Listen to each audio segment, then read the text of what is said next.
2016வது ஆண்டில் 200க்கு மேற்பட்ட படங்கள் வெளியாயிருக்கு. ஆனால் இந்த படங்களில் ஒரு 10-15 படங்கள் தான் குறிப்பிடத்தகுந்த ஒரு கமர்ஷியலாக சொல்லக்கூடிய வெற்றிகரமான படங்களாக இருந்திருக்கு. அதுலேயும் கூட ஒரு 6-7 படங்கள் தான் தரமான படங்கள் அப்படின்னு மக்களால் ரசித்து கொண்டாடப்பட்டிருக்கு.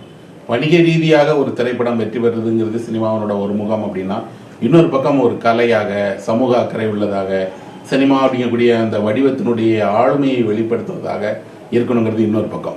இந்த ரெண்டு விதத்திலையுமே இந்த ஆண்டை பொறுத்த மட்டும் போதுமான அளவுக்கு நல்ல திரைப்படங்கள் உருவாகலைன்னு தான் சொல்லலாம்.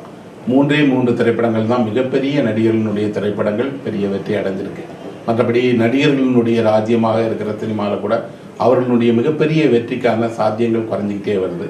இன்னொரு பக்கம் புதிய இயக்குனர்கள், சின்ன திரைப்படங்கள், இந்த 100 படங்களுக்கு மேலாவது பார்த்தீங்கன்னா சின்ன சின்ன படங்கள் உருவாகிருக்கு. அவங்கெல்லாம் யாரு? முதல் இயக்குனர்கள், முதல் கதை அப்படி எடுத்துட்டு உருவாக்கணுங்க. ஆனால் அந்த படங்கள்லாம் எதுவுமே ஓடலை. யோசித்து பார்த்தா நம்ம பக்கத்து மாநிலங்களுமான மலையாளத்திலேயோ அல்லது மராத்தியிலேயோ இதே போல சின்ன திரைப்படங்கள் உருவாக்கப்படுது, வெற்றிகரமாக ஓடுது. ஏன் தமிழ்நாட்டில் இப்படி 100க்கும் மேற்பட்ட சிறிய திரைப்படங்கள் ஓடலை? முக்கியமான காரணம் தொழில்நுட்ப ரீதியாக இவை மிகச்சரியாக நேர்த்தியாக தயாரிக்கப்பட்டிருந்தாலும் புதிய கதை கலன்களை தொடலை. இன்னொன்று, புதிய கதை சொல்லும் முறையை பயன்படுத்தலை. அதுக்கப்புறம் யதார்த்தமான நிஜ வாழ்க்கைக்கு பக்கத்தில் இல்லவே இல்லை. ஒரே விஷயத்தை தான் திரும்ப திரும்ப தமிழ் சினிமா சுற்றிக்கிட்டே இருக்கு. அது காதல், வன்முறை, குற்றம். இந்த உலகத்துக்குள்ள தான் பெரிய படங்கள், சின்ன படங்கள் எல்லாமே வருது. நான் எப்பவுமே யோசிக்கிற வழக்கம் ஒன்று உண்டு. நிறைய படங்களை பார்க்கும்பொழுது இந்த படத்தை எப்படி ஃபைனான்ஸ் பண்ணாங்க, யார் இதுக்கு ப்ரொடியூசர், இவ்வளோ குப்பையாக இருக்கே படம், இதை எப்படி சொல்லி கன்வின்ஸ் பண்ணாங்க ஒரு டைரக்டர் போய் ஒரு ப்ரொடியூசரை அப்படின்னு எனக்கு தோணும். அந்த அளவுக்கு உட்காந்து பார்க்கும்பொழுது ரொம்ப அபத்தமாக கூட சில படங்கள்லாம் இருந்திருக்கு. பெயர் தேவையில்லை, பட் அது எனக்கு அந்த அனுபவம், நான் தொடர்ந்து ஒரு ரிவ்யூக்காக படங்கள் பார்க்கும்பொழுது எனக்கு ரொம்ப நிலைய கொள்ளாமல் தவித்தது உண்டு.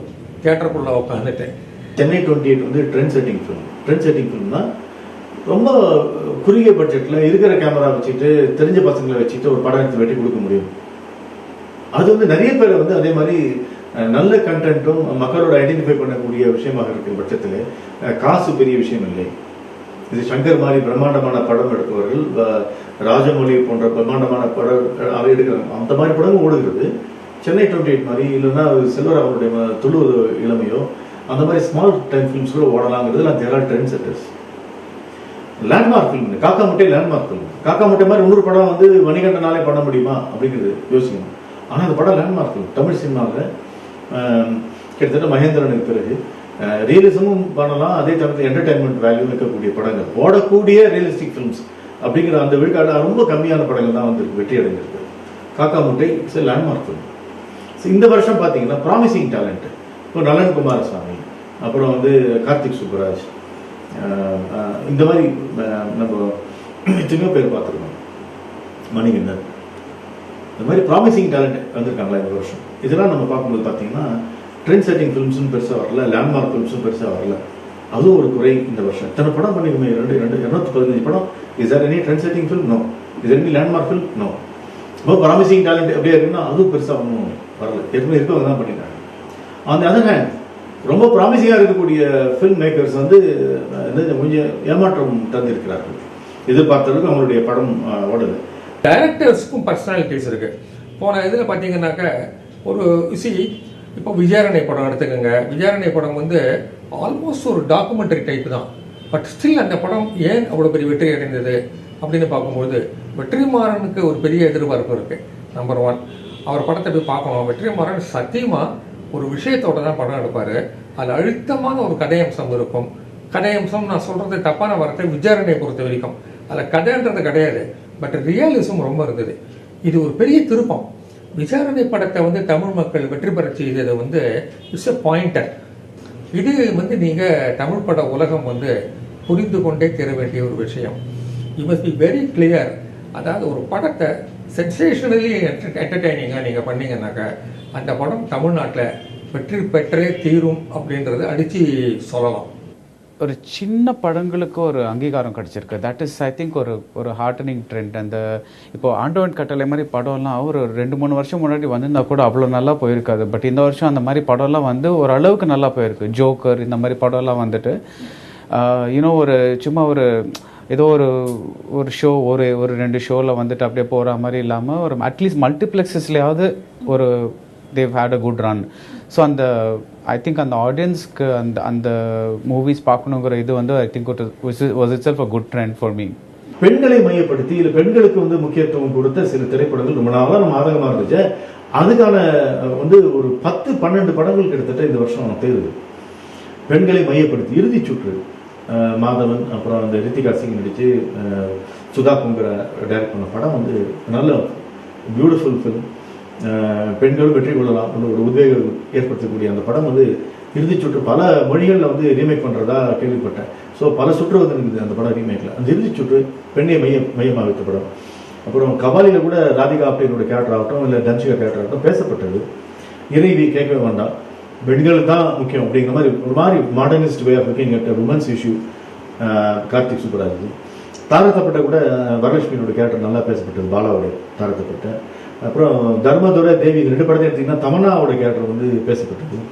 அதே மாதிரி மாயா கேட்கவே வேண்டாம், ஒரு ஸ்மால் டைம் ஒரு ஃபில்ம் மேக்கர், ஒரு ஷார்ட் ஃபில்ம் மேக்கர், அவரை உத்வேகப்படுத்தி இந்த படம் ஓடுன்னு நம்பிக்கை கொடுத்து ஒரு huge big star like Nayanthara அந்த ஸ்மால் ஹாரர் ஃபில்மை நடித்து அதுக்கு ஒரு ஸ்டேட்டஸ் அந்தஸ்து கொடுத்து அந்த படத்தை ஓட வைத்து தன்னாலும் ஹீரோ சென்ட்ரிக்கா இல்லை படம் ஓட வைக்க முடியும்னு சொல்லி நயன்தாரா தனக்கென்ற அந்த ஒரு இப்போ வந்துக்கூடிய இந்த நம்பர் 1 பொசிஷன் வந்து அழகாக தக்க வைத்துக் கொண்டிருக்கிறார். சொல்லுங்க இந்த ஹீரோயின் சென்ட்ரிக் ஃபில்ம். கொடி அப்படிங்கிற படத்தில் த்ரிஷாவுடைய ப்ரெசன்ஸ் வந்து ரொம்ப பிரமாதமான ஒரு ப்ரெசன்ஸ். அந்த மாதிரி அம்மா கணக்குன்னு ஒரு படம். ஸோ இந்த மாதிரி தைரியமாக வந்து பெண்களை மையப்படுத்தி அது வந்து செட்ரீம் கண்டிருக்கிறார்கள் இந்த வருஷங்கிறது ஒரு ஸ்பெஷல் பாயிண்ட். 2016 ஒரு பாசிட்டிவ் பாயிண்ட்.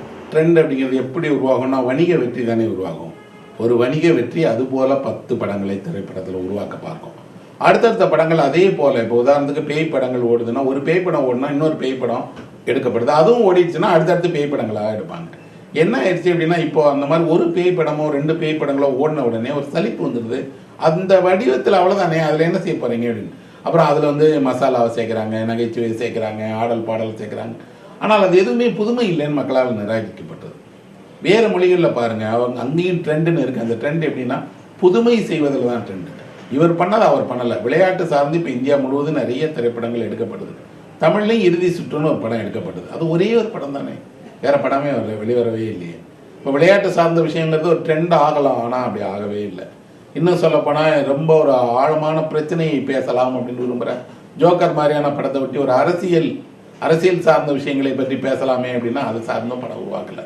இப்போ என்ன இருக்குது அப்படின்னா, ஒரு படம் அடைந்த வணிக வெற்றி, குறிப்பாக அதை தொடர்ந்து வரக்கூடிய படங்களுக்கும் அதே வெற்றி கிடைத்தால்தான் அது ட்ரெண்ட் ஆகுது. இது வந்து சினிமாவில் மட்டும் நடக்குதுன்னு நான் சொல்ல மாட்டேன், எல்லா துறைகள்லையும் அப்படி தான் நடந்திருக்கு. கடந்த 2016ஆம் ஆண்டில் பாருங்க, இலக்கியத்திலையும் அப்படி தான் நடந்தது, சமூக தளத்திலையும் அப்படி தான் நடந்தது. குறிப்பிடத்தகுந்த விஷயங்கள் நடக்கலை. முக்கியமான காரணம் வெளியில் நடக்கிற புறவயமான ஒரு கொந்தளிப்பு தான் காரணம்னு நினைக்கிறேன். ஏன் அப்படின்னா பொருளாதார ஒரு சீரற்ற நிலை நமக்கு இருக்கு.